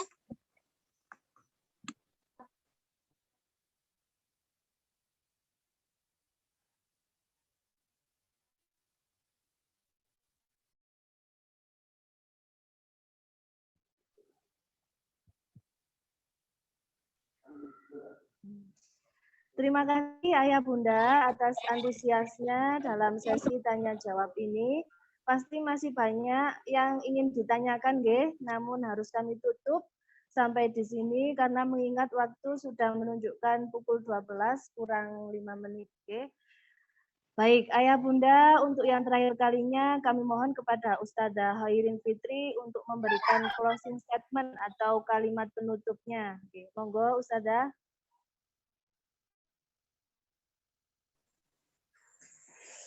Alhamdulillah Allah memberikan kita kesempatan ya untuk menikmati satu ujian yang Allah berikan, yakni pandemi COVID yang belum berakhir. Maka ini adalah qada atau ketetapan yang Allah berikan kepada kita, dan kita harus menjalaninya dengan lillah agar kemudian tidak lelah. Jadi ubah lelahnya jenengan dalam menghadapi kondisi pandemi, ubah lelah jenengan ketika harus berhadapan daring dengan anak-anak, ubah lelah jenengan ketika harus mengajar daring ya Bapak Ibu guru, ubah lelah jenengan semuanya untuk memberikan yang terbaik buat putra-putri panjenengan semuanya, itu menjadi lillah. Ketika kita lillah, ketika kita menjalankan semuanya karena Allah semata, insya Allah kita menjadi orang-orang yang tidak akan pernah lelah. Kalaupun lelahnya cuma sekedar lelah, ya tinggal direbahkan saja, tidur, bangun sudah fresh. Nah, seperti itu ya. Karena memang kita lelah. Dan satu hal yang kemudian harus kita ingat, bahwa Allah itu tidak akan menguji suatu kaum melebihi kemampuannya. La yukallifullahu nafsan illa wus'aha.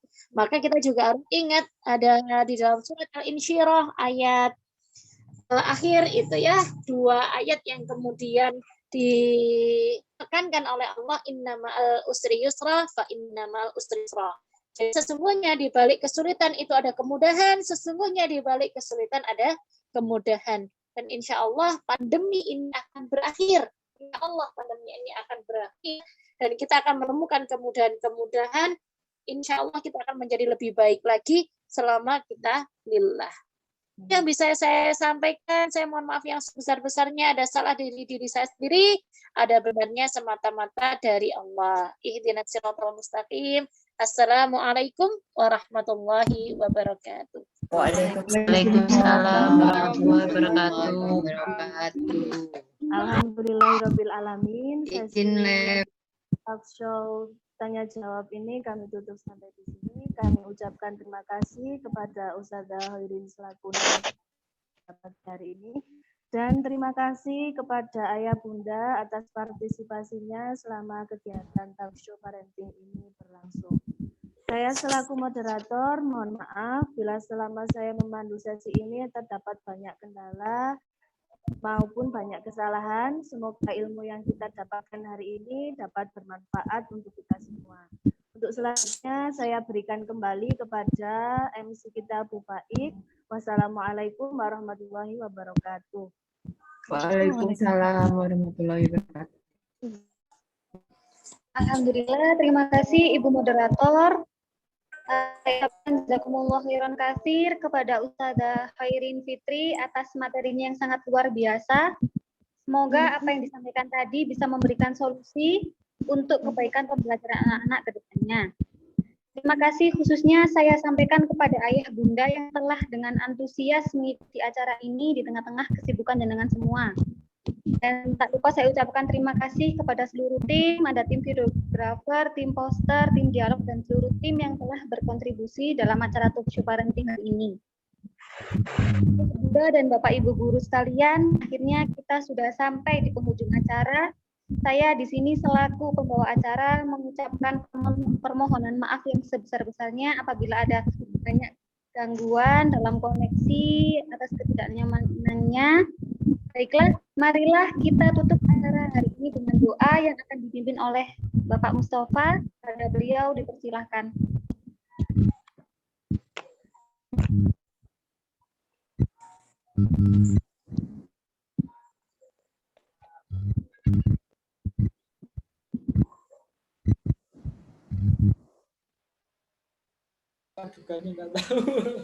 Alhamdulillahirabbil alamin.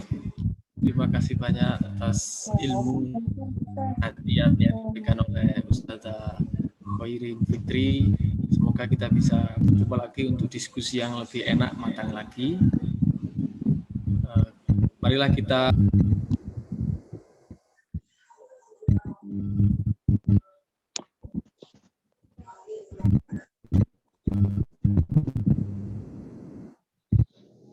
Allahumma inna nas'aluka salamatan fid din wa afiatan fil jasad wa ziyadatan fil ilmi wa barakatan fi rizqi wa taubatan qoblal maut wa rahmatan indal maut wa maghfiratan ba'dal maut. Allahumma hawin alaina fi sakaratil maut wa najata minan nar wal afa innal hisab. Rabbana atina fid dunya hasanah wa fil akhirati hasanah wa qina rabbika rabbil izzati wa salamun walhamdulillahi rabbil alamin. Terima kasih. Berikan ke Bu Faik. Assalamualaikum warahmatullahi wabarakatuh. Waalaikumsalam. Baiklah Ayah Bunda, sebelum kita benar-benar menutup acara pada pagi hari ini, pada siang hari ini, marilah kita lakukan sesi foto online Bunda. Monggo panjenengan semua bisa menghadap ke kamera nggih. Mari kita tunjukkan semangat kita, semangat baru kita. Mohon untuk videonya dinyalakan nggih.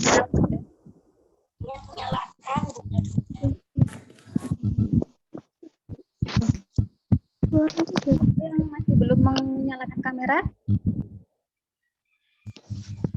kita tunjukkan semangat kita nggih ya Bunda nggih. Baiklah, saya hitung 1, 2. Satu kali lagi ya Ayah Bunda. 1, 2. Alhamdulillah. Semoga ilmu yang hari ini kita dengar dapat memberikan manfaat untuk kita semua, memberikan keberkahan untuk kita semua, dan semoga pandemi COVID segera berakhir dan dunia pendidikan kembali menunjukkan eksistensinya, di mana nanti anak-anak insya Allah bisa segera bertatap muka lagi. Salam, wabillahi taufiq wal hidayah. Wassalamualaikum warahmatullahi wabarakatuh.